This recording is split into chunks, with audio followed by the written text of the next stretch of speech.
সাহাবায়ে রাদিয়াল্লাহু আনহুম আলোচনা করছেন মসজিদে। নবী সাল্লাল্লাহু আলাইহি ওয়াসাল্লাম যাচ্ছেন, জিজ্ঞাসা করছেন কি বিষয়ে কথা বলছো তোমরা?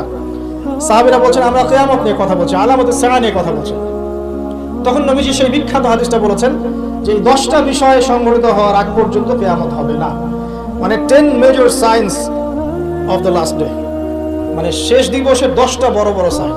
এগুলো সবচেয়ে মেজর। তার মধ্যে এক নাম্বার দাজ্জালের খুরুজ, ইয়াজুজ আর মাআজুজের আগমন, দাব্বাতুল আরদ, ঠিক আছে, 3টা বড় বড় ভূমিকম্প পূর্বে পশ্চিমে মাঝখানে, ইয়েমেন থেকে আগুন বের হওয়া, ঈসা ইবনে মারইয়ামের আগমন ইত্যাদি। এরকম 10টা মেজর সায়েন্স দেয়া আছে। এটা আলাদা হাদিস। এখানে নবী সাল্লাল্লাহু আলাইহি ওয়াসাল্লাম মেজর সায়েন্স দুটো বলেননি, এটা কিন্তু ওই 10টা মেজর সায়েন্সের চেয়ে কম, মানে ছোট অংশের সাইন। এখানে দুটোর কথা বলা আছে। এক, যখন দাসী তার মনিবকে জন্ম দিবে।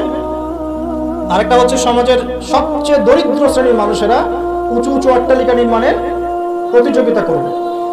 এখন আখিরুজ জামান সম্পর্কে স্টাডি করতে গিয়ে, আপনি যদি স্টাডি করেন, আর আখিরুজ জামান সম্পর্কে স্টাডি করতে গেলে শুধুমাত্র কোরআন এবং হাদিসের নলেজটা যথেষ্ট নয়, এর সাথে অবশ্যই আপনাকে হিস্ট্রি জানতে হবে, ক্লাসিক্যাল হিস্ট্রি, ওয়ার্ল্ড হিস্ট্রি, পাশাপাশি ওয়ার্ল্ড অ্যাফেয়ার্স বুঝতে হবে, বিশ্বে কোথায় কি হচ্ছে, এবং অর্থনীতি জানতে হবে। এই 3টা জ্ঞান খুব ইম্পর্টেন্ট। না হলে আমরা হাদিসগুলোকে দিয়ে বর্তমান প্রেক্ষাপটকে মেলাতে পারবো না, ডিল করতে পারবো না। আসেন, এখানে দুটো সাইন বলা হচ্ছে এবং এটাকে গুরুত্ব দেওয়া হচ্ছে। যদি আমরা ধরে নেই যে এখানে 100% প্রশ্ন করা হয়েছে, তাহলে 25% প্রশ্ন হচ্ছে কিয়ামত সম্পর্কে। বুঝতে পারছি? 4টা প্রশ্ন যদি আমরা ধরি যে 100% ইন টোটাল কনভারসেশন, তাহলে 25% হচ্ছে কিয়ামত সম্পর্কে। তাহলে নিঃসন্দেহে এই বিষয়টা সম্পর্কে সচেতনতা জরুরি। কি জন্য জরুরি? যাতে করে আমরা হতাশ হয়ে বসে থাকি এই জন্য, বরং আমরা যেন পরিস্থিতি সম্পর্কে সচেতন হয়ে উৎকৃষ্ট কর্মপন্থা বের করতে পারি, এই জন্য জরুরি। নাহলে সাহাবায়ে কেরাম রাদিয়াল্লাহু আনহুমের কি প্রয়োজন ছিল তারা মসজিদে বসে কিয়ামত সম্পর্কে আলোচনা করতেন? দুটো আলামত, এখানে দুটো অনলি। এখান থেকে আমাদের আজকের লেকচারের মূল জায়গা শুরু হচ্ছে। দেখুন, 1 নাম্বার যে আলামতটা নবী সাল্লাল্লাহু আলাইহি ওয়াসাল্লাম বলেছেন সেটা হচ্ছে যখন দাসী তার মনিবকে জন্ম দিবে। দাসী কি মনিবকে জন্ম দিতে পারে? দাসী কাকে বলে? দাসী তো বোঝেন। দাসী কি তার মালিককে জন্ম দিতে পারে? ওলামায়ে কেরাম অনেক ব্যাখ্যা করেছেন। সবচেয়ে কমন যে ব্যাখ্যাটা করা হয়েছে সেটা হচ্ছে যে পিতা মাতার সাথে দাস দাসীর মতো আচরণ করা হবে। এটা কিয়ামতের একটা বড় নিদর্শন। এটা ব্যাখ্যা করার জন্য এখন খুব বেশি দূর যেতে হয় না, আপনি পেপার পত্রিকা এবং প্রিন্ট অ্যান্ড ইলেকট্রনিক মিডিয়াগুলো ঘাটলেই দেখতে পাচ্ছেন পিতা মাতার সাথে আজকে কি রকম নির্মম আচরণ করা হচ্ছে। এই তো কয়েকদিন আগে আমরা দেখলাম যে একজন ছেলে নিজের হাতে তার মাকে গুলি করে মেরে ফেলে। আর নিউজ তো সব আসে না, যে কয়েকটা আসে সেগুলোর আলোকে আমরা কিছু ইনফরমেশন পাই, কিন্তু এরকম কত যে ঘটনা এই প্রত্যেক দিন ঘটছে, দিনে রাতে দেশের আনাচে কানাচে, আমরা কিন্তু জানি না। আমরা কয়েকটা ধর্ষণের খবর পাই, কিন্তু প্রত্যেক দিন যে কত মেয়ে ধর্ষিত হচ্ছে এগুলো খবর তো আমরা পাই না। পিতা মাতার সাথে দাস দাসীর মতো আচরণ করা হবে, এটা একটা ব্যাখ্যা। এখন দেখুন, এই জামানায় এসে সম্পর্কের মূল্যগুলো যেন কমে গেছে। সম্পত্তির জন্য পিতা তার সন্তানকে বের করে দিচ্ছে, ত্যায্য করছে, আবার পুত্র পিতাকে হত্যা করছে, ছেলে মাকে হত্যা করছে, ভাই ভাইকে খুন করছে, বোন বোনে চুলাচুলি করছে, প্রতিবেশী মারামারি কাটাকাটি করছে, নিজের ভাই বোন যুদ্ধে লিপ্ত হচ্ছে সম্পত্তির জন্য। এবং এই প্রতিটা বিষয়ে আলামতের সাআ, কিয়ামতের আলামত। একটা উত্তর আগে দিয়ে রাখি, এখানে যে 2টা আলামত বলা হয়েছে এর সাথে ওই 10টা আলামত ব্যতীত, কিয়ামতের ওই যে 10টা বড় বড় আলামত, এগুলো ব্যতীত বাকি আলামতের বেশিরভাগই মিলে যায় এবং এটা চেইনের মতো মিলে যায়। এটা বোঝার জন্য আপনার ইন্টেলেকচুয়াল একটা নলেজ দরকার। ইনশাআল্লাহ আল্লাহ পাক সেটা আপনাকে দান করবেন ইনশাআল্লাহ, যদি আপনি ওপেন মাইন্ডেড হন, সংকীর্ণ মন না হন। দেখুন, সামাজিক মূল্যবোধটা ভেঙে গেছে। আত্মীয়তার সম্পর্কগুলো এখন আগের মতো নাই। ইভেন প্রতিবেশী কে সেটা খোঁজ নেওয়ার প্রয়োজনে মানুষ মনে করে। সামান্য রিজনে আমরা একে অপরকে খুন করতে দ্বিধা করছি না, ছিনতাই করতে, চুরি করতে, ডাকাতি করতে, মানে সামাজিক সম্পর্ক যেগুলো ছিল একটা হৃদ্যতা ভালোবাসার বন্ধন, এটা কিন্তু নাই। খুব ভালো করে খেয়াল করে দেখেন, সামাজিক হৃদ্যতার বন্ধনটা আগের মতো নাই। এমনকি যারা দিন বোঝে, দিন ইসলাম বোঝে, তাদের মধ্যেও সম্পর্কগুলো দেখেন, তাদের ভিতরেও সম্পর্কের দৈন্যতা আছে। মুখে যতই মানে ঐক্যের কথা বলুক না কেন, ভিতরে দেখবেন হিংসা, বিদ্বেষ, গীবত, তহমত, সমালোচনার অসুস্থ সংস্কৃতি লালন করছে। সম্পর্কের সেই আগের হৃদ্যতা, মাধুর্যগুলো এখন আর পাওয়া যায় না। এখানে বোঝানো হচ্ছে দাসী তার মনিবকে জন্ম দিবে, স্পেশালি পিতা মাতার সাথে দাস দাসীর মতো আচরণ করা হবে। কত বড় বড় ডিগ্রিধারী মানুষের বাবা মা এখন বৃদ্ধাশ্রমে আছেন, আপনি জানেন না? আমি জানি না। কেমব্রিজ, অক্সফোর্ড, হার্ভার্ড থেকে পড়ে এসেছে, এসে পিতা মাতাকে বৃদ্ধাশ্রমে দিয়েছে। যে পিতার হাত ধরে সে হাঁটা শিখেছে, শেষ বয়সে ওই পিতার লাঠি সে হতে পারে নাই। যে মা প্রসব বেদনা সহ্য করে তাকে জন্ম দিয়েছে, সেই মায়ের বুকে গুলি চালাতে এখন সন্তানের হাত কাঁপছে না। কিয়ামতের আর কোন নিদর্শনের জন্য আমরা অপেক্ষা করে বসে আছি? যাক, ওদিকে গেলে অনেক লম্বা হয়ে যাবে। এবার আসেন, যদি দ্বিতীয় অর্থ নেই, আরেকটা অর্থ দেওয়া হয়েছে, এটা ইন্টারপ্রিটেশন, ব্যাখ্যা, যে দাসী তার মনিবকে জন্ম দিবে মানে হচ্ছে সমাজের সত্য মিথ্যা, ন্যায় অন্যায়, ভালো মন্দের মানদণ্ডটা উল্টে যাবে। এবং এই ব্যাখ্যাটা আমার কাছে খুব পছন্দনীয় ব্যাখ্যা। দাসী মনিবকে জন্ম দিবে মানে উল্টা জিনিস হচ্ছে না এখানে। তার মানে সমাজের যে ন্যায় অন্যায়ের মানদণ্ড আছে, হক বাতিলের মানদণ্ড, এটা উল্টে যাবে। এবং এই হক বাতিলের মানদণ্ড প্রতিটা ক্ষেত্র থেকে উঠে গেছে। আপনাকে দেখাচ্ছি, মনে করেন আমরা ছোটবেলা থেকে 25-30 বছর পর্যন্ত পড়াশোনা করি। এখন জ্ঞান অর্জনের মানদণ্ড কি হবে? আল্লাহর সন্তুষ্টি অর্জন করা, আল্লাহর দিনকে শেখা, সেদিন পালন করা, এর প্রচার করা, এর প্রতিষ্ঠা করা। ম্যাক্সিমাম আমাদের মধ্যে এখন পড়াশোনা করছে দুনিয়ার জন্য, অনলি ফর একটা চাকরি, একটা ব্যবসা, একটা ক্যারিয়ার, এতটুকু, একটা সার্টিফিকেট। তাহলে পড়াশোনার ক্ষেত্রে আপনার মানদণ্ড উল্টে গেছে। সত্য গ্রহণ করার ক্ষেত্রে আমরা মানদণ্ড কি রাখবো? যে আল্লাহ এবং তার রাসূল যা বলেছেন এটা সত্য, এর বাইরে সত্যের কোনো উৎস নাই। কিন্তু এখন আমাদের সত্য মিথ্যা গ্রহণের মানদণ্ড এমন, পশ্চিমারা যা বলবে ওটাই সত্য, ওটা কোরআন সুন্নাহর সাথে মিলুক চাই না মিলুক।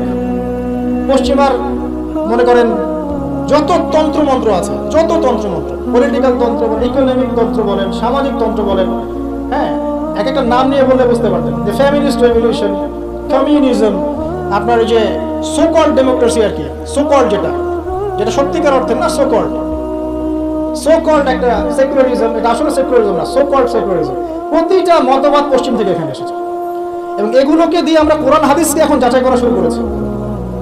কোরআন হাদিসকে দিয়ে এগুলোকে যাচাই করবো এটা না, এগুলোকে দিয়ে কোরআন সুন্নাহকে যাচাই করে আমরা সত্য মিথ্যা গ্রহণ করছি। তাহলে দর্শন নেয়ার ক্ষেত্রেও কিন্তু আমরা সত্য মিথ্যার মানদণ্ড উল্টে দিয়েছি। দাসী মনিবকে জন্ম দিয়েছে এখানে, তাই না?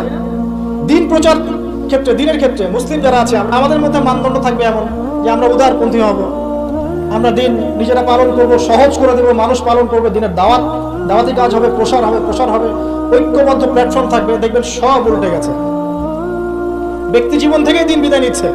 বাইরে খালি দেখবেন হয়তো আমার এখানে লেবাসে দাড়ি টুপি আছে, ভিতরে গিয়ে দেখবেন যে আসলে আমার ব্যক্তি জীবনে, অর্থনৈতিক জীবনে, সামাজিক জীবনে ইসলাম নাই, পারিবারিক জীবনে নাই। তো মানদণ্ড উল্টে যাচ্ছে। দেখবেন ঐক্যের মানদণ্ড জায়গায় বিভক্তির মানদণ্ড নিয়েছে। তারপরে অর্থনৈতিক জীবনে যান, এখানে দেখেন মানদণ্ড দেখেন, মানুষ এখন হালাল হারামের যার্রা পরিমাণ পরোয়া করে না। অল্প কিছু মানুষ বাদ দিয়ে, এই সব কিছুর বাইরে কিছু মানুষ আছে যারা একটু ব্যাকডেটেড, সে গেলে যারা একটু মৌলবাদী টাইপের, এরা একটু অন্যভাবে চিন্তা করে আর কি। ম্যাক্সিমামই হালাল হারামের কোনো বাজ বিচার নেই, সমানে সুদ খাচ্ছে আর ঘুষ খাচ্ছে, দুর্নীতি করছে, টাকা আত্মসাৎ করছে, মানুষের সম্পদ লুট করে খাচ্ছে, জমি লুট করে খাচ্ছে। এটা যে একটা পাপ, এই বোধটুকু পর্যন্ত গায়েব হয়ে গেছে। আমানত নিয়ে একটা হাদিস পড়ছিলাম গতকাল রাতে, নবী সাল্লাল্লাহু আলাইহি ওয়াসাল্লাম বলছেন এমন যুগ আসবে যে আমানত এই কলিজা থেকে উঠিয়ে নেওয়া হবে, শুধু একটা নোক্তার মতো ফোঁটা বাকি থাকবে। তারপরে আবার সে ব্যক্তি ঘুমাবে, আমানত উঠিয়ে নেওয়া হবে, থাকবে একটা ফস্কার মতো। ফস্কার ভিতরে যেমন পানি আর পুষ ছাড়া কিছুই থাকে না, তেমনি আমানতের একটা খালি সে থাকবে। মানুষ বলবে ওই লোক বড় আমানতদার, কিন্তু ওর মধ্যে যার্রা পরিমাণ আমানতদার থাকবে না। মানদণ্ড দেখেন, অর্থনৈতিক জীবনে আমাদের মানদণ্ড আর আগের মতো নাই। আমরা এখানে হালাল হারামের পরোয়া খুব কম মানুষই করি। যারা বলে যে সুদ খাওয়া হারাম, ঘুষ খাওয়া হারাম, দুর্নীতি করা হারাম, ইত্যাদি ইত্যাদি, উত্তর দেয় এগুলো ছাড়া আবার এই যুগে চলা যায়? সুদ না খেয়ে আবার এই যুগে চলা যায়? মানে মায়ের সাথে জেনা না করে এই যুগে চলা যায়? মেয়েদেরকে ধর্ষণ না করে এই যুগে চলা যায়? মানে 1 দিরহাম সুদ খেলে 36টা মেয়েকে ধর্ষণ করা হয়, বুখারী হাদিস আছে। আর আল্লাহ পাক কোরআনে কি বলছেন? যে কোরআন মাথায় তুলে আমরা রেখে দেই সুন্দর করে পরিষ্কার করে একদম আলমিরার উপরে, সেখানে আল্লাহ পাক বলছেন সুদ ছেড়ে দাও, যদি না ছাড়ো তাহলে আল্লাহ এবং তার রাসূলের সাথে যুদ্ধের ঘোষণা শুনবে। তো মানুষ এখন বলছে আল্লাহ এবং তার রাসূলের সাথে যুদ্ধ না করে থাকা যায়? এখন অর্থনৈতিক জীবনে সত্য মিথ্যার কোনো মানদণ্ড নাই। টাকা উপার্জনের ক্ষেত্রে আমরা হালাল হারামের যাররা পরিমাণ পরোয়া করছি না। দাড়ি টুপি রেখেও দেখবেন অনেক সময় আমরা এমন কিছু ব্যবসা শুরু করেছি যেখানে ধর্ম অনেক দূরের বিষয়। অনেকে ধরা পড়ছে এখন বিভিন্ন অভিযানের প্রশাসনে, দেখবেন দাড়ি টুপি পাগড়িওয়ালা। তো এরা কি ইসলাম বোঝে না? অন্যরা না হয় বোঝে না, এরাও কি ইসলাম বোঝে না? ধর্মকেও অনেক সময় ব্যবসা বানিয়েছি আমরা, ধর্মকেও অনেক সময় ব্যবসার হাতিয়ার বানিয়েছি আমরা। দেখবেন বহু এমন জায়গা আছে যেখানে ভণ্ডামি হচ্ছে, বেদাতি কাজকর্ম হচ্ছে, কুফরি হচ্ছে, শিরক হচ্ছে, মানুষ লক্ষ লক্ষ টাকা ঢালছে, গরু দিচ্ছে, ছাগল দিচ্ছে, কি যে কি করছে না করছে আপনারা আরো ভালো জানেন। আর এখানে এই বিশ্বে, বর্তমান বিশ্বে পলিটিক্স করতে হলে হালাল হারাম নির্ধারণ করবে পশ্চিমারা, ব্যাস, ফুল স্টপ। ওরা যেটা বলবে হালাল হালাল, ওরা যেটা বলবে হারাম হারাম, এর বাইরে কিচ্ছু নাই। দাসী তার মনিবকে অনেক আগেই জন্ম দিয়েছে, ন্যায় অন্যায়ের মানদণ্ড উল্টে গেছে। এখন আর বেশি বলতে যাচ্ছি না, আরেকটা ব্যাখ্যা আছে, আরেকটা ব্যাখ্যা আছে। সত্যি সত্যি দাসী মনিবকে জন্ম দিতে পারে, সত্যি সত্যি দাসী মনিবকে জন্ম দিতে পারে, যেটা এই 2022 সালে না আসলে আমরা বুঝতে পারতাম না। কিভাবে জন্ম দিতে পারে দেখাচ্ছে। নারী পুরুষের ফ্রি মিক্সিং চলছে সবখানে, যেখানে যাবেন সেখানে নারী পুরুষের ফ্রি মিক্সিং। যত ফ্রি মিক্সিং হয়েছে তত জেনা বেড়েছে, তত বেপরদামি বেড়েছে, তত বেশি রেপ হয়েছে, ধর্ষণ বাড়ছে। এর সাথে আছে পর্নোগ্রাফি, যেটা মানুষকে ভিতর থেকে পশু বানিয়ে দিয়েছে। বাসের মধ্যে একটা মেয়ে যাচ্ছে, 4-5 জন ধরে রেপ করে রেখে দেবে। অটোতে একটা মেয়ে যাচ্ছে, একটা বাচ্চা মেয়ে রেপ করে রেখে দেবে।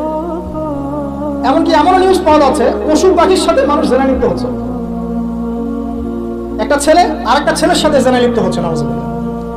এবং কোনো কোনো ক্ষেত্রে এরকম 2-1টা ঘটনা মাদ্রাসাতেও ঘটছে। মানে পর্নোগ্রাফি দিয়ে সবাইকে পশু বানিয়ে দেওয়া হচ্ছে। খেয়াল করে দেখেন। এরপরে আবার পরকীয়া আছে। যখন এরকম বেপরদামি, ধর্ষণ, ফেমিনিস্ট রেগুলেশন, ফ্রি মিক্সিং বাড়তে আছে, তখন কিন্তু ভালোবাসাটাকে, ভালোবাসা বলে একটা ব্যাপার যে আছে, লাভ, আল্লাহর পক্ষ থেকে ভালোবাসা আছে, এই লাভটাকে যৌনতা দিয়ে চেঞ্জ করে দেওয়া হচ্ছে। ভালোবাসার চাইতে এখন মানুষ যৌন বিষয়টাকে বেশি গুরুত্ব দেয়। মানে মেয়েকে জাস্ট ভোগ করতে হবে, ভালোবাসা, তার সাথে কোমল থাকা, তার কষ্ট দেয়াগুলোকে একটু হাসি মুখে সহ্য করা, সবর করা, এগুলো কিন্তু নাই দেখেন। এর উপর আবার বাইরের মিডিয়াগুলো আছে এবং পরকীয়া, যেটা মিডিয়াগুলো উস্কায় দিচ্ছে ফিল্মের মধ্য দিয়ে, আপনার সিরিয়ালের মধ্য দিয়ে, যে পরকীয়া একটা ভালো জিনিস, ট্রেন্ড, এক নতুন ফ্যাশন। তখন ঘরে ঘরে আপনি কি মনে করছেন, অলমোস্ট এভরি সিঙ্গেল ফ্যামিলি এখন পরকীয়াতে আসক্ত, জানেন?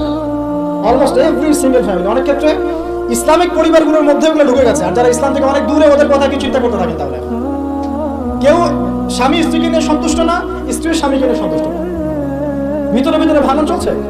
আর যখন এই ভাঙনগুলো চলতে আছে, তখন মেয়েরা সন্তান জন্ম দেওয়ার ফুরসত পাচ্ছে না। ওদের আবার কেরিয়ার বলে একটা ব্যাপার আছে, কেরিয়ারটাকে বিল্ড আপ করতে হবে সন্তান পরে। এই ধরনের কান্ট্রিগুলোর মতো ওখানকার মেয়েরা সন্তান জন্ম দেওয়ার সময় পায় না, ওরা জেনা করার সময় পায়। দেখা যায়, একটা জরিপে দেখা গেছে যে বিয়ের আগে একটা ছেলে প্রায় 20 থেকে 22টা মেয়ের সাথে যৌন সম্পর্ক করে। এটা নাউজুবিল্লাহ বলছেন, বাট আমি আরেকটা হাদিস পড়ছি রিসেন্টলি, যেখানে নবী সাল্লাল্লাহু আলাইহি ওয়াসাল্লাম বলছেন আখিরুজ জামানে একটা ছেলের পিছনে এমন একটা সময় আসবে, যেটা এখন আসে না আলহামদুলিল্লাহ, এমন একটা সময় আসবে যে একটা ছেলের পিছনে 30-40 জন মেয়ে ঘোরাঘুরি করবে শুধু যৌন সম্পর্কের জন্য। এই সময়টা ওরা পার করে এসেছে পশ্চিমারা। আচ্ছা, তো যেহেতু সন্তান জন্ম দেওয়ার ফুরসত নাই, ক্যারিয়ার আছে, জেনা ওপেন, জেনা চাইলেই মানুষ করতে পারে, বিয়ে করার প্রয়োজন হয় না, মদ ওপেন, জেনা ওপেন, পতিতালয় ওপেন, সবই ওপেন। এসব কিছু ওপেন করে দিয়ে আমরা কি করি? আমরা অপরাধ দমনের চেষ্টা করি। কি চমৎকার সাইকোলজি আমাদের, বাহবা দিতেই হয়। সব ওপেন, ওদের ওখানে ওপেন। তো ওখানে আর মেয়েরা চাকরি বাকরি এসবের দিকে ফোকাস করতে করতে সন্তান জন্ম দেওয়ার সময় নাই। কি করতে হবে? দরিদ্র যে কান্ট্রিগুলো আছে, যেমন ওই যে ইন্দোনেশিয়া, শ্রীলঙ্কা, আফ্রিকার কিছু কান্ট্রি, নাইজেরিয়া, যে ঘানা, যে মালি, এই টাইপের যে কান্ট্রিগুলো আছে, দরিদ্র, একদম দরিদ্র কান্ট্রি, এদের থেকে মেয়েদেরকে হায়ার করে। কিসের বিনিময়ে? যে তোমাকে ডলার দেওয়া হবে। ডলার কি জিনিস সেটা তো বোঝেন, এটা অস্ত্র, সারা বিশ্বকে শাসন করে। আমি ছাপাবো, আমার প্রেস আছে, আমার সিনেট আছে, আমরা ছাপাবো, আর আমরা হচ্ছি ওয়ার্ল্ডের সুপার পাওয়ার, আমরা চাইলে ছাপাতে পারি, আমাদেরকে বলার কেউ নেই। ছাপাবো, ওইটা দিয়ে আমি তেল কিনবো, তাহলে এটাও আমার, ওইটাও আমার। এখন তেল যে কিনছি, ওকে আমি সেই ডলারগুলো দিচ্ছি, সে ওই ডলারগুলো নিয়ে মনে করছে আমি অনেক ধনী হয়ে গেলাম। হ্যাঁ, এবং সে ধনী হচ্ছেও, কারণ এটা চলছে সারা ওয়ার্ল্ডে। সে তার প্রযুক্তিগত উন্নয়ন, বস্তুবাদী উন্নয়ন করতে থাকলো, ভোগবিলাসে ব্যস্ত থাকলো। এরপর আবার সে ওই টাকা দিয়ে আমার কাছে অস্ত্র কিনছে। যে ডলার আমি তাকে দিলাম তেলের বিনিময়ে, এবার সেই ডলার দিয়ে সে আমার কাছ থেকে আবার অস্ত্র কিনছে। এবার আমি আবার অস্ত্রকে সেলও করলাম। তাহলে সবই আমার, আদতে আপনার কিছু না। আর ওই অস্ত্র দিয়ে আপনি কি করছেন? ওই অস্ত্র দিয়ে আপনি মুসলিম কান্ট্রিদের মধ্যে গিয়ে মুসলিমদেরকে হত্যা করছেন। আর কোনো কোনো ক্ষেত্রে ইনোসেন্ট দুইটা কান্ট্রির মধ্যে লড়াই লাগিয়ে দিয়ে আমি অস্ত্র ব্যবসা করছি, কোটি কোটি টাকা, কোটি কোটি ডলার। এই হলো চরিত্র। আমি কখনো বলি নাই যে ওরা ইয়াজুজ আর মাজুজ, আমি শুধু এতটুকু বলেছি যে ওদের মধ্যে ইয়াজুজ আর মাজুজের চরিত্র আছে, সারা দুনিয়া ফাসাদ সৃষ্টি করে বেড়ানো। মূল পয়েন্টে আসেন, ওইসব দরিদ্র কান্ট্রি থেকে মেয়েদেরকে নিয়ে ডলারের বিনিময়ে মেয়েদের গর্ভটা ভাড়া নেওয়া হচ্ছে। 9 মাস এখানে স্পার্ম ইনজেক্ট করা হবে এবং এর ফলে একটা বেবি হবে, এবং এই বেবিকে অনেক ভালো কিছু খাওয়াতে হবে। এই জন্য 9 মাস তাকে খুব ভালো পানি, ভালো খাবার দেওয়া হয়। এরপর যখন মেয়েটা গর্ভ খালাস করে, বাচ্চাকে রেখে সে তার কাজ শেষে চলে গেল, ডলারের বিনিময়ে তার গর্ভ ভাড়া নেওয়া হচ্ছে। এবার এই যে বাচ্চাটা জন্ম নিল, এই বাচ্চাটা কার? দাসীর না মনিবের? বলেন, মনিবের। কার এটা? মনিবের। এই যে দাসী মনিবকে জন্ম দিয়ে চলে গেল, এই ব্যাখ্যা আমরা আজকে থেকে 5-10 বছর আগেও বুঝতে পারতাম না। তার মানে কোরআন এবং সুন্নাহ কি কিয়ামত পর্যন্ত থাকবে না? একটা সাইনকে কেন্দ্র করে অনেকগুলো বিষয় বলা সম্ভব হলো। তাই বলছি এই দুটোর সাথে কিয়ামতের ছোট ছোট আলামতগুলো সবগুলোই মোটামুটি কানেক্টেড। 2 নম্বরে আসেন, নবী সাল্লাল্লাহু আলাইহি ওয়াসাল্লাম বললেন, ওয়ান তারাল হুফাতাল আওরাতাল আলাতা রিয়াশা ইয়াতাতাওয়ারুনা ফিল বুনিয়ান। যখন তুমি দেখবে, একটা বিশেষণ বলেছেন, সমাজের সবচেয়ে নিম্ন শ্রেণীর রাখাল শ্রেণীর খালি পায়ের খালি গায়ে, মানে নগ্ন দেহ নগ্ন পা রাখাল শ্রেণীর মানুষ, তারা উঁচু উঁচু অট্টালিকা নির্মাণের প্রতিযোগিতা করবে। বিষয়টা কি স্বাভাবিক? এটাও তো এটার মতোই যে মানদণ্ড উল্টে গেল, দাসী মনিবকে জন্ম দিল, এটাও তো মানদণ্ড উল্টে মনে হচ্ছে। কিন্তু এটা হবে কিয়ামতের আগে, নবীজি বলেছেন তার পবিত্র জমানে অবশ্যই হবে। এটা যে হয়ে গেছে অলরেডি, এটা বোঝার জন্য কি আমার খুতবা দেওয়ার দরকার আছে? স্পেশালি আমরা যারা এই যে বড় বড় সিটিজগুলো থেকে অভ্যস্ত, ঢাকায় থাকি, নিউ ইয়র্কে থাকি, ব্রিটেনে থাকি, মেলবোর্নে থাকি, বড় বড় সিটিজগুলো, দুবাইয়ে থাকি, তাদের কাছে কি এই বিষয়গুলো চোখে স্পষ্ট দেখা যায় না? এমন কোন হিস্ট্রি করেন না আপনি, এমন কোন সময় কি গিয়েছিল পৃথিবীর উপর যখন পুরো পৃথিবীর এই হাইলি কনস্ট্রাক্টেড বিল্ডিংস এর প্রতিযোগিতা ছিল? একটা সময় ছিল, সেটা হলো আদ এবং সামুদ জাতির সময়, যখন তারা নিজেদের মধ্যে এসব কনস্ট্রাকশন নির্মাণের প্রতিযোগিতা করত। আল্লাহ পাক ওদেরকে ধ্বংস করে দিয়েছে। কিন্তু ওটা সারা বিশ্বে গ্লোবালি ছিল না, ওই একটা কওমের মধ্যেই সীমাবদ্ধ ছিল। এটা কিভাবে সম্ভব? রাখাল শ্রেণীর মানুষ অট্টালিকা তৈরি করবে? এখানে 3-4টা ব্যাখ্যা হতে পারে। এক, ওই রাখাল শ্রেণীর মানুষের কাছে এমন কিছু ধন সম্পদ করতলগত হবে, ওই যে আমরা বলি গুপ্তধন, এই টাইপের কিছু সম্পদ তারা পাবে রাখাল শ্রেণীর মানুষ, এবং এগুলো দিয়ে তারা উঁচু উঁচু অট্টালিকা নির্মাণের প্রতিযোগিতা করবে। এটা হয়েছে এক সময় যাদের খাবার টাকা ছিল না, পায়ে স্যান্ডেল ছিল না, গায়ে জামা ছিল না, আল্লাহ পাক ব্ল্যাক গোল্ড দিয়ে দিয়েছেন, অয়েল, ব্যাস সেল করো আর অট্টালিকা নির্মাণ করো, সেল করো আর অট্টালিকা নির্মাণ করো। হয়েছে না এটা মিডল ইস্টে, মধ্যপ্রাচ্য, এটা বাস্তব সাক্ষী। 2, হতে পারে ব্যাখ্যা এমন কোন অর্থনৈতিক উৎস সারা বিশ্বে চালু করা হবে যার মধ্য দিয়ে নিতান্ত দরিদ্র মানুষেরা অট্টালিকা তৈরি করার সুযোগ পাবে। সেটা কি? সেটা হচ্ছে বর্তমান সভ্যতার রিবা এবং সুদ ভিত্তিক এই মনিটরি সিস্টেম। এই সুদ ভিত্তিক মনিটরি সিস্টেম এবং ব্যাংকিং সিস্টেমের মাধ্যমেই সম্ভব রাখালের অট্টালিকা নির্মাণ করা। সে গিয়ে বলবে আমার জমি আছে, বা আমি জমি চাই, আমার ফ্ল্যাট দরকার, এটা দরকার, এটা দরকার। কি করতে হবে? লোন দিতে হবে। ওকে লোন নাও, 1 কোটি টাকা নাও, তোমাকে 10 বছর সময় দিচ্ছি, 10 বছর পর তোমাকে 1,50,00,000 দিতে হবে। সে মনে করবে হ্যাঁ কোনো সমস্যা নেই, 10 বছর টাইম দেওয়া হয়েছে, একটু না হয় বেশি দিলাম চার্জ, বাট আমি তো আমার স্বপ্ন পূরণ করছি। অথচ সে বুঝতে পারলো না, সে মায়ের সাথে জিনা করলো, যে খেলো সেও জিনা করলো, যে খাওয়ালো সেও জিনা করলো, যে সাক্ষী থাকলো সেও করলো, যে লিখে রাখলো সেও করলো। এর ফলশ্রুতিতে এলিট সোসাইটির খুব একটা সমস্যা হয়নি। এই রিবার মূল পরিণতিটা হচ্ছে যে দরিদ্র মানুষরা দিন দিন দারিদ্রতার অতল তলে যেতে থাকে। খুব এলিট সোসাইটি যারা, ওদের খুব একটা সমস্যা হবে না। এটাই রিবা। যারা রিবাকে ফর্ম করেছে সারা বিশ্বে, ওই সভ্যতার কিন্তু খুব একটা ক্ষতি হচ্ছে না। যাদেরকে ও সুদ খাওয়াচ্ছে, IMF এর থ্রু দিয়ে বলেন, ওয়ার্ল্ড ব্যাংকের থ্রু দিয়ে বলেন, সবাইকে সুদ খাওয়াচ্ছে। ঋণ চাচ্ছ, ঋণ দিব, এইসব শর্তগুলো দেখে ঋণ দিব, তবে আমাকে এত পার্সেন্ট দিতে হবে, অত পার্সেন্ট দিতে হবে। এখন এই পার্সেন্টেজের টাকাটা কত টাকা, এই টাকাটা কি আমাদেরকে দিতে হবে না? অতএব এখানে সুদ আমরা খাচ্ছি, খেতে হচ্ছে। সারা ওয়ার্ল্ড এভাবে চলছে। এখন আপনি কি ওয়ার্ল্ডের বাইরে যেতে পারবেন? পারবেন না। সারা বিশ্বে এভাবে এই সুদভিত্তিক মনিটারি সিস্টেমের মধ্য দিয়ে দরিদ্র শ্রেণীর মানুষকে উঁচু উঁচু অট্টালিকা নির্মাণের সুযোগ করে দেওয়া হয়েছে। সংক্ষেপে বললাম। আরেকটা ব্যাখ্যা হতে পারে, এবং আমার কাছে এই ব্যাখ্যাটা খুব ভালো লাগে, সেটা হলো দুর্নীতি এবং করাপশনের মধ্য দিয়ে কালো টাকা অর্জন করে সেই টাকা দিয়ে দরিদ্র রাখাল শ্রেণীর মানুষ উঁচু উঁচু অট্টালিকা নির্মাণ করবে। এটা জাজল্যমান প্রমাণ এখনকার যত মুসলিম কান্ট্রি আছে, সবগুলো মুসলিম কান্ট্রি করাপশনের মধ্য দিয়ে, কালো টাকার মধ্য দিয়ে, জুলুমের মধ্য দিয়ে, মানুষের টাকা আত্মসাতের মধ্য দিয়ে, সরকারি মাল আত্মসাতের মধ্য দিয়ে কোটি কোটি টাকার মালিক হয়েছে কালো টাকা সব। এবং এটা একটা বড় অংশ পাচারও করা হয়ে গেছে। তিনটা ব্যাখ্যা মিলাতে পারবেন আপনি কিভাবে একজন রাখাল শ্রেণীর মানুষ উঁচু উঁচু অট্টালিকা নির্মাণ করতে পারে।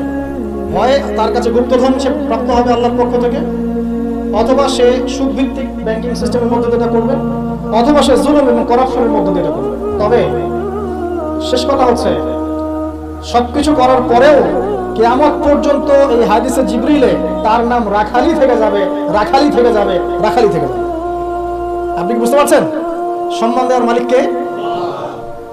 যত কিছুই করুক না কেন, কিয়ামত পর্যন্ত এই হাদিসের মধ্যে ওদেরকে এই নামেই ডাকা হবে, ওয়ান তারাল উফাতাল উরাতাল আলাতা রিয়াশাই ইয়াতাতাওয়ালুনা ফিল দুনিয়া, এভাবেই ডাকা হবে। এই সায়েন্সগুলো নবী সাল্লাল্লাহু আলাইহি ওয়াসাল্লাম বলেছেন। এর পাশাপাশি আর অনেক কথা তিনি বলেছেন। মানুষের মধ্যে ধর্মীয় জীবন থেকে ইসলাম আস্তে আস্তে সংকীর্ণ হয়ে আসবে, উম্মার মধ্যে ফাটল বাড়তে থাকবে, মানুষ দ্বীনের জ্ঞান অর্জনকে খুব একটা মূল্যায়ন করবে না, ইলম উঠে যাবে, আলেম ওলামাদের মৃত্যু হবে, ওলামাদের উপর জুলুম আসবে, জাহেলদেরকে মানুষ আলেম রূপে গ্রহণ করা শুরু করবে, মানুষ ইসলামকে বিকৃত ব্যাখ্যা করা শুরু করবে, এবং এমন একটা সময় আসবে যে কাফের মুশরিক মুনাফিকরা পর্যন্ত ইসলামের ব্যাখ্যা নিয়ে মুসলিমদের সাথে তর্ক করবে। পারিবারিক বন্ধন ভাঙবে, বাবা মা সন্তান সন্ততির পারিবারিক বন্ধন ভাঙবে, প্রচুর জেনা বাড়বে এবং জেনাকে মানুষ হালাল মনে করবে, প্রচুর মাদক বাড়বে, মাদককে মানুষ হালাল মনে করবে, পরকীয়াকে মানুষ হালাল মনে করবে, বাদ্যযন্ত্রগুলোকে মানুষ হালাল মনে করবে, বিনোদনের নামে, এন্টারটেইনমেন্টের নামে মানুষ এমন এমন হারাম কাজে লিপ্ত হবে যার ফলশ্রুতিতে তাদেরকে একদিন বানর এবং শুয়োর বানিয়ে দেওয়া হবে। আল্লাহ পাকের দয়া না থাকলে, আর পৃথিবীতে যদি অন্য মাখলুক না থাকতো, আল্লাহ পাক আসমান থেকে বৃষ্টি বন্ধ করে দিতেন। এগুলোর ফলশ্রুতিতে মুসলিমদের উপরে দুর্দশা নেমে আসবে, দুর্ভোগ নেমে আসবে, খুনাখুনি বাড়বে, হারাজ বাড়বে। নবীজি বলছেন, হারাজ হচ্ছে এমন বিষয়, একজন ব্যক্তি মারা যাবে, সে জানবে না কেন মারা গেলাম। একজন ব্যক্তিকে মেরে ফেলা হবে, যে মারবে সেও বুঝতে পারবে না কেন তাকে মারছি, আর যে মারা যাবে সেও বুঝতে পারবে না কেন আমাকে মারলাম।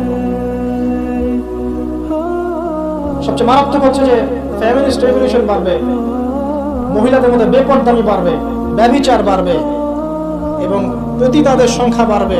এটা ফ্রি হয়ে যাবে, মানুষ সবার উন্মুক্ত হয়ে যাবে, সামনে ইজি আপনার কাছে উন্মুক্ত হয়ে যাবে, মাদক ইজি উন্মুক্ত হয়ে যাবে, অশ্লীলতার প্রসার ঘটবে। তখন আল্লাহর রাসূল বলছেন সাল্লাল্লাহু আলাইহি ওয়াসাল্লাম, আল্লাহ পাকের পক্ষ থেকে ভূমি ধসের আযাব আসবে, ভূমি ধসের আযাব আসবে, জালজালা ভূমিকম্প আসবে, এবং আকৃতি পরিবর্তনের আযাব আসবে, মানুষের আকৃতি পরিবর্তন হবে। তিনি বলছেন, সময়গুলো এমন ভাবে যাবে যেন মানুষের কাছে মনে হবে যে গতকালটা আজকের চাইতে ভালো ছিল। মানুষের কাছে এমন মনে হবে গতকালটা আজকের চাইতে ভালো ছিল, গত বছর এই বছরের চেয়ে ভালো ছিল। মানুষের কাছে মনে হবে যে হায়, আমি যদি কবরবাসী হতাম, কবরের পাশ দিয়ে হেঁটে যাবে আর বলবে, হায় আমি যদি জীবিত না থেকে কবরবাসী হতাম। প্রকৃতিও পরিবর্তন হয়ে যাবে, প্রকৃতি ঋতু পরিবর্তন হয়ে যাবে, বৃষ্টিপাতের মধ্যে সমস্যা সৃষ্টি হবে, বন্যা বলেন, ভূমিকম্প বলেন, খরা, দুর্যোগ যা যা দেখছেন আল্লাহর পক্ষ থেকে গজব, আযাব, এগুলো ক্রমান্বয়ে বাড়তে থাকবে। এমনকি সময়কে কেন্দ্র করে বলা হয়েছে সময় পর্যন্ত সংক্ষিপ্ত হয়ে আসবে। এত দ্রুত টাইম পাস হয়ে যাবে যে মানুষ মনে করবে যে একটা বছর চলে যাচ্ছে একটা মাসের মতো, একটা মাস একটা সপ্তাহ, একটা সপ্তাহ একটা দিনের মতো, একটা দিন একটা ঘন্টার মতো। উম্মার দুর্দশা, নবী সাল্লাল্লাহু আলাইহি ওয়াসাল্লাম বলছেন তোমরা সংখ্যায় প্রচুর হবে, তোমরা বিভক্ত হয়ে থাকবে খণ্ডে খণ্ডে, তোমরা সংখ্যায় প্রচুর হবে, কিন্তু মৃত্যুর ভয় তোমাদেরকে পেয়ে বসবে এবং তোমরা আল্লাহর রাস্তায় আল্লাহর দ্বীনের জন্য সংগ্রাম করতে চাইবে। এতে করে তোমাদের উপরে বহিঃশত্রুর আক্রমণ চাপিয়ে দেওয়া হবে, জুলুম বাড়বে, মাজলুমের সংখ্যা বাড়তে থাকবে, জালেমকে অবকাশ দেওয়া হবে, জালেমকে ছাড় দেওয়া হবে, জালেমকে ছাড় দেওয়া হবে। সে জুলুম করতে করতে এমন পর্যায়ে নিয়ে যাবে যে মনে হবে যে তারা এই বিশ্বের নতুন ফেরাউন। তো ছোট ছোট যত আলামতগুলো আছে এগুলোকে যদি আপনি একত্রিত করেন, এই দুইটা আলামতের সাথে মেলাতে পারবেন। দাসী মনিককে জন্ম দিচ্ছে আর সমাজের সবচেয়ে নিম্ন শ্রেণীর মানুষ অট্টালিকা নির্মাণের প্রতিযোগিতা করছে। বাকি যে বড় বড় সায়েন্সগুলো আছে সেগুলো এখনো আসে নাই। আর আমরা চাই না আসলে যে আমাদের জীবদ্দশা ওগুলো আমাদের সামনে আসুক। কেউই চাইবো না যে আমরা দাজ্জালকে দেখি, দাজ্জাল আত্মপ্রকাশ করুক, ইয়াজুজ আর মাজুজ ধেয়ে আসুক, ভূমিকম্প হতে থাক বড় বড়। আমরা চাইবো না যে ইয়েমেন থেকে আগুন বের হয়ে আসুক, আমরা সেখানে থাকি। আমরা যখন বলি যে কিয়ামত নিকটবর্তী, তার মানে এই না যে কালকে কিয়ামত হবে। মূলত এই বিষয়টা বোঝানো হয় যে কিয়ামতের সায়েন্সগুলো, নিদর্শনগুলো একটা একটা একটা একটা করে এমনভাবে আবির্ভূত হয়েছে যেন পুঁথি থেকে মালা ছিঁড়ে ছিঁড়ে পড়লে যত দ্রুত আবির্ভূত হয়, এভাবে এসেছে। বিগত 100 বছরে এমনভাবে এটা আবির্ভূত হয়েছে যেটা আপনি বিগত আগের সময়গুলোতে কল্পনা করতে পারবেন। যেমন ফেমিনিস্ট রেভলিউশন, যেমন জিউসদের উত্থান, যেমন জায়নিস্ট মুভমেন্ট, যেমন পেট্রোল আর মোটরিং সিস্টেম, যেমন সারা বিশ্বে মুসলিমদের উপর ম্যাসাকার জুলুম এবং দ্বীনের সংকীর্ণতা, এই জিনিসগুলো লাস্ট 100 বছরের বেশি এসেছে। আমরা জানি এর আগেও এগুলো এসেছে আবার ঠিক হয়েছে, এসেছে আবার ঠিক হয়েছে। বাট 2000 বছর পর জেরুজালেমে ইহুদি রাষ্ট্র গঠিত হয়েছে, এটা আগে হয়নি কখনো।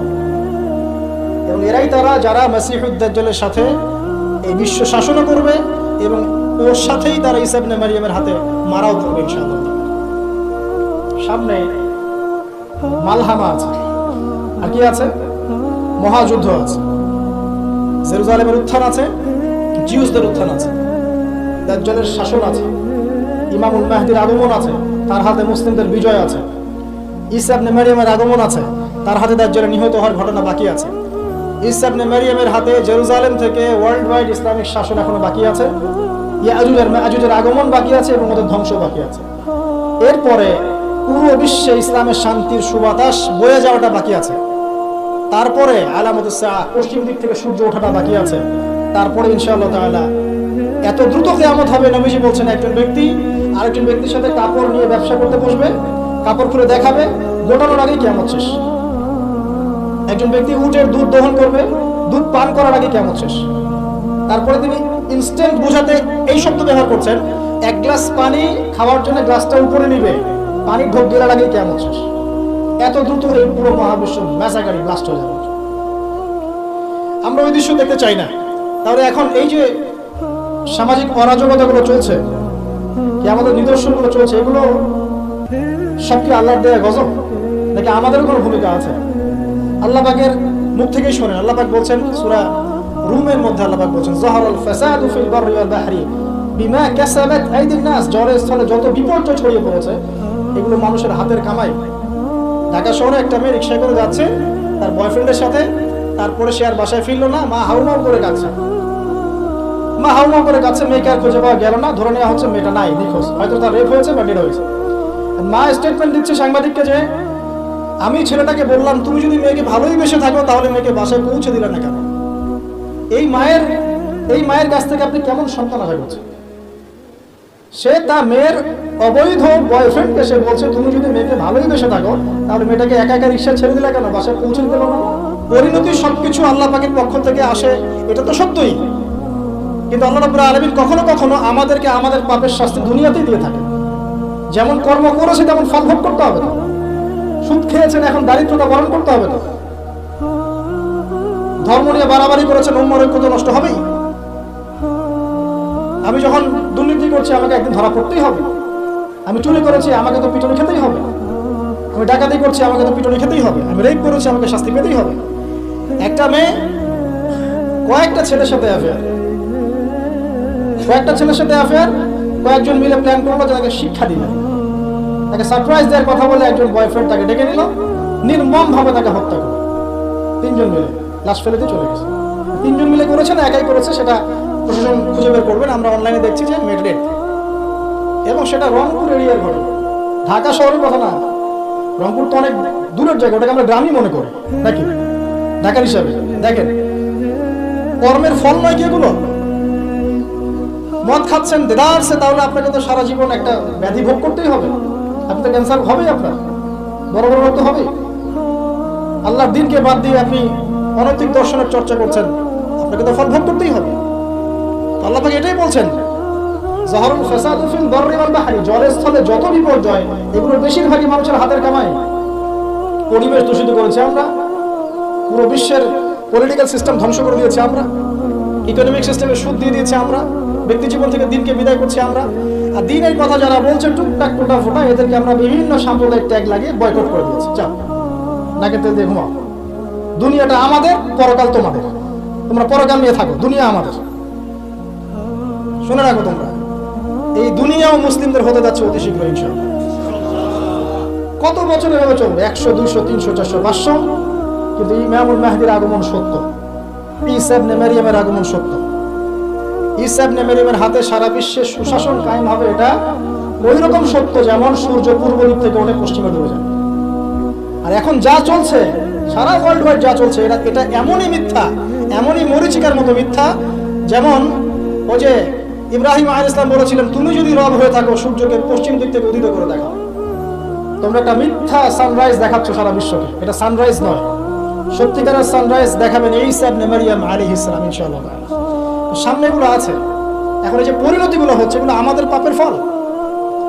এখন আমাদের কি করণীয় আছে? প্রথমত আমরা আগে নিজেকে নিয়ে ভাবি যে আমরা এসেছি একা, আমরা যাব একা। বিশ্ব বাদ দেন, পলিটিক্স বাদ দেন, অর্থনীতি বাদ দেন, বড় বড় শব্দ বাদ দেন, আগে নিজের কাছে আসে যে আমি নিজের ভাই পৃথিবীতে আসছি একা, আমাকে যাইতে হবে একা।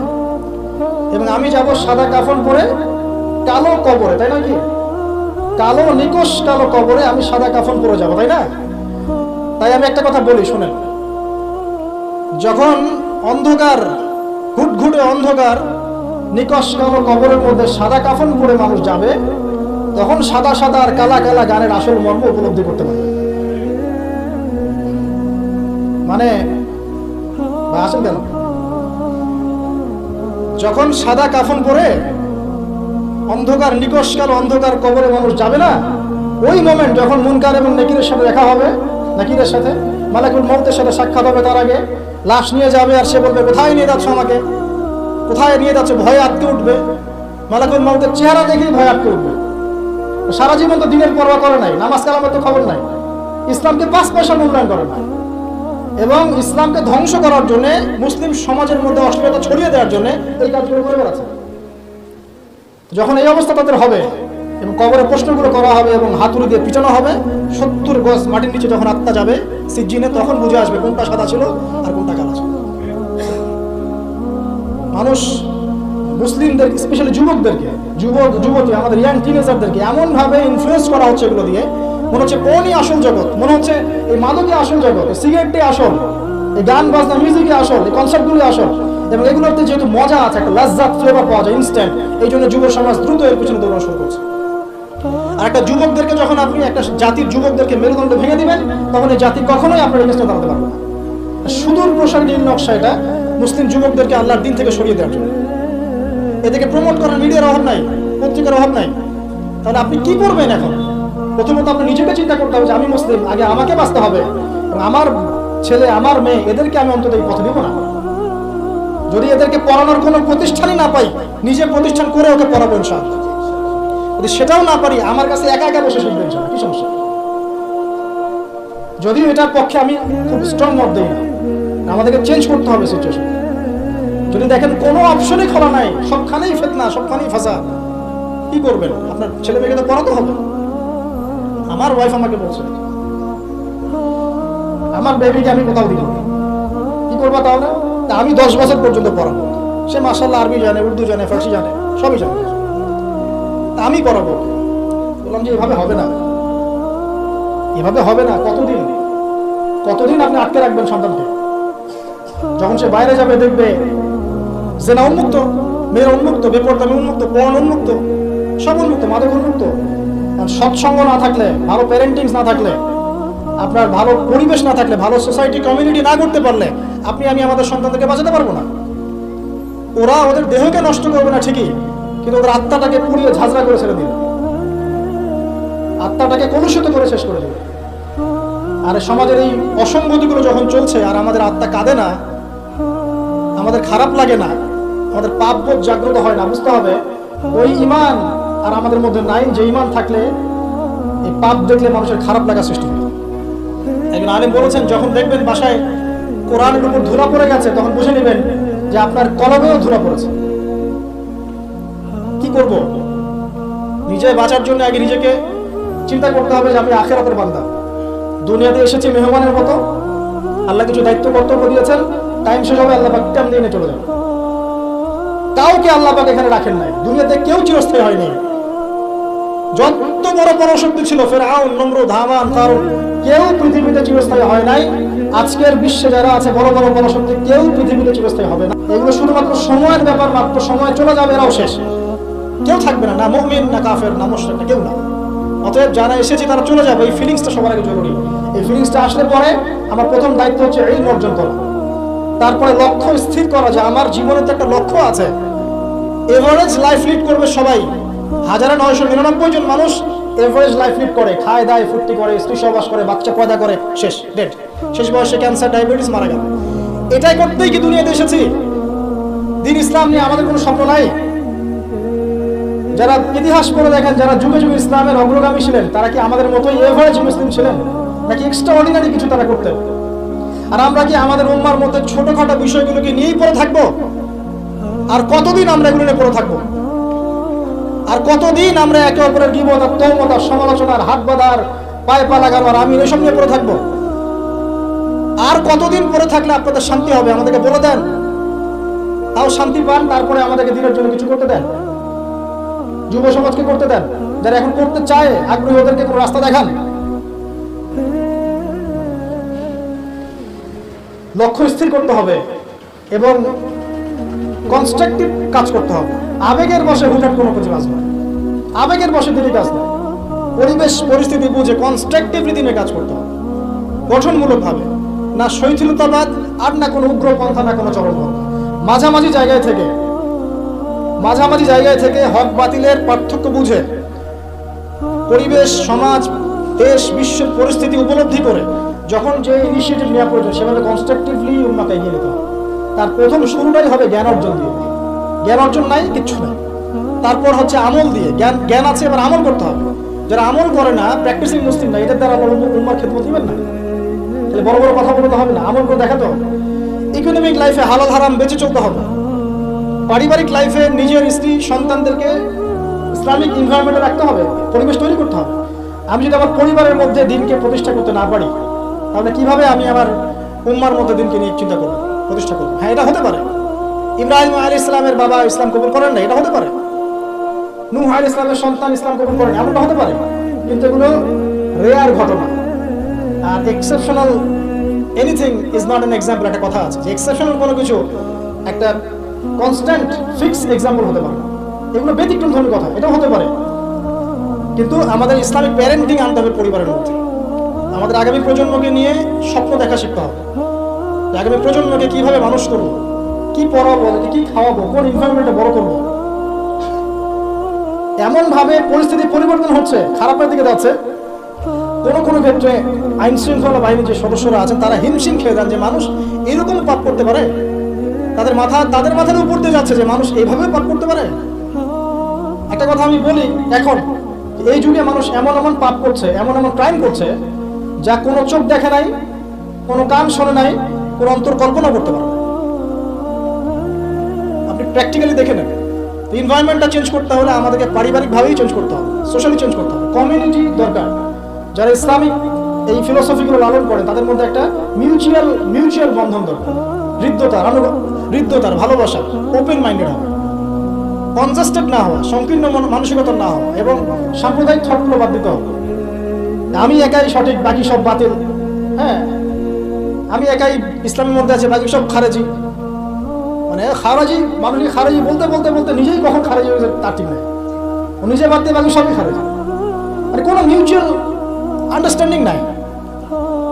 যদি বাংলাদেশের কোনো মানুষ সব আলেমদেরকে একটা জায়গায় নিয়ে বসাতে পারে, বসে এক কাপ চা খাওয়াতে পারে, আমার মনে হয় এই কাজের ওসিলা আল্লাহ তাকে জান্নাত দিয়ে দিবে। এটা এত কঠিন এবং এত বড় একটা কাজ, যদি কেউ করতে পারেন আপনাদের মধ্যে, সব ওলামায়ে কেরামকে এক জায়গায় বসাবেন, বসে এক কাপ চা খাওয়ায় দেখানো, তারপরে দিনের কথা বলতে আসে, ঐক্যের কথা এবং আল্লাহর রাস্তায় অমুক তমুক পরে বলতে আসে। দেখেন এটা পারেন কিনা। তো স্বপ্ন দেখা শিখতে হবে পরবর্তী প্রজন্মকে নিয়ে, আমাদেরকে নিয়ে। আর লম্বা করছেন ইকোনমিক লাইফটাকে হালাল হারামে মেনে চলতে হবে। যে যেখানে থাকবো, আমরা যদি গভর্নমেন্ট জব করি, বেসরকারি জব করি, বা কৃষিকাজের ক্ষেত্রে কাজ করি, বিজনেস করি, অনেস্টির পরিচয় দেওয়া দরকার। আগে একজন ভালো মানুষ হই, তারপরে ভালো মুসলিমের দিকে আসেন। আগে মানুষ তো হন, একজন ভালো মানুষ তো হই, একজন ভালো মানুষের মন লালন করি, এরপর ইনশাআল্লাহ তাআলা দিনের যে জ্ঞান আপনি অর্জন করেছেন, আমল করেছেন, আপনি এখন পরিবার করেছেন, আলহামদুলিল্লাহ হালাল হারাম মেনে চলছেন, ইসলামের দাওয়াত আপনি প্রচার করতে শুরু করেন। এবং সেটা মধ্যম পন্থায়, উগ্র পন্থায় না, শহীদুল ব্যাপার প্রদর্শন করেন না। পলিটিক্যালি যারা আছে তাদের সাথে কোনো কনফ্লিক্টে যাবেন না, মানে রাষ্ট্রবিরোধী কোনো বিদ্রোহের দিকে কখনো যাবে না, এতে কোনো কল্যাণ দেখা যায় না। যারা এই কথাগুলো বলে শুনতে খুব চটকদার মনে হয়, কিন্তু বাস্তবতা এমন নয়। বরং এতে রাষ্ট্রের ক্ষতি, জাতির ক্ষতি, উম্মার ক্ষতি হয়। যতটুকু কাজ করার ফ্রি একটা অ্যাক্সেস আছে, এটাও দেখবেন কনজাস্টেডে বন্ধ হয়ে পড়ে আছে।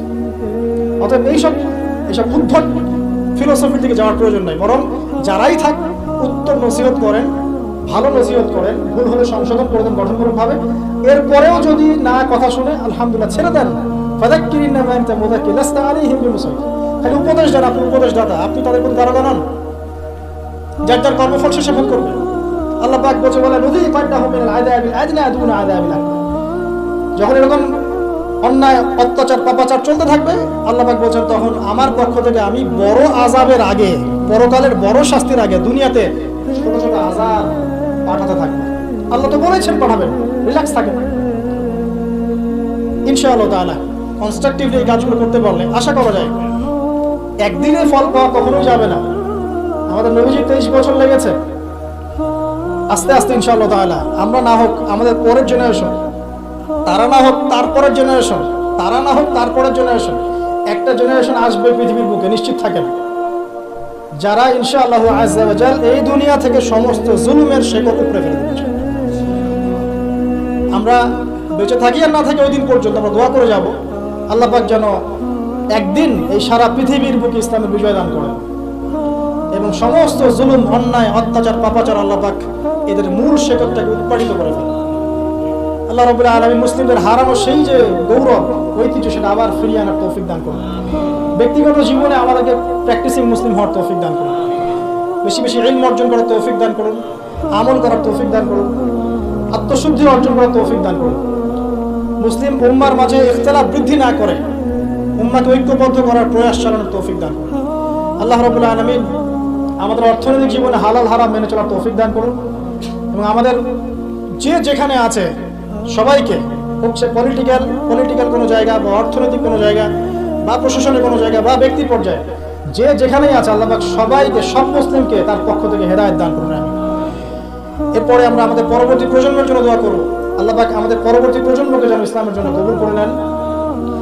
সময় সম্পর্কে আমাদেরকে সচেতন থাকার তৌফিক দান করেন। আমাদের মধ্যে যারা অসুস্থ আছেন সবাইকে আল্লাহ পাক শিফায়ে কামেলা দান করেন। আমাদের মধ্যে যারা ইন্তেকাল করেছেন তাদের সবাইকে আল্লাহ পাক যেন ক্ষমা করে দেন। স্পেশালি আমাদের বাংলাদেশের একজন বরেণ্য আলেম শেখ আহমদুল্লাহ, আপনারা শুনেছেন, তার পিতা গতকাল ইন্তেকাল করেছেন। আমরা দোয়া করি আল্লাহ রাব্বুল আলামিন তার পিতাকে জান্নাতুল ফিরদাউস দান করুন এবং তার যোগ্য সন্তান হিসেবে শেখকে কাজ করে যাওয়ার তৌফিক দান করুন। পরিশেষে আমাদের মধ্যে যারা রিজিকের টেনশনে ভুগছেন, হতাশায় ভুগছেন, জীবনের লক্ষ্য উদ্দেশ্য স্থির করতে পারছেন না, আল্লাহ রাব্বুল আলামিনের আল্লাহকে চিনতে পারছেন না, আমরা দোয়া করি আল্লাহ পাক তাদেরকে 5 ওয়াক্ত নামাজি বানিয়ে দিন এবং কোরআনের কাছে আসার তৌফিক দান করুন। ইনশাআল্লাহ তাদের জীবনের সমস্ত সমস্যা আল্লাহ পাক দূর করে দিবেন ইনশাআল্লাহ। আর আগামী দিনের ইসলামের যে বিজয় হতে যাচ্ছে ইনশাআল্লাহ তাআলা, আমাদেরকে সেই বিষয়গুলো জানার, চর্চা করার এবং অন্যকে জানিয়ে উৎসাহিত করার তৌফিক দান করুন। আমি কারণ এখন আমরা হীনমন্যতায় ভুগি এবং আমরা যেন আমাদের সেই পুরাতন গৌরবময় ইতিহাস ভুলতে বসেছি, এই অসুস্থ ট্রেন থেকে, অসুস্থ সমালোচনার, অসুস্থ এই সাংস্কৃতিক ট্রেন থেকে আল্লাহ পাক যেন আমাদেরকে বের করে আনেন। আমিন। আমরা এখানে শেষ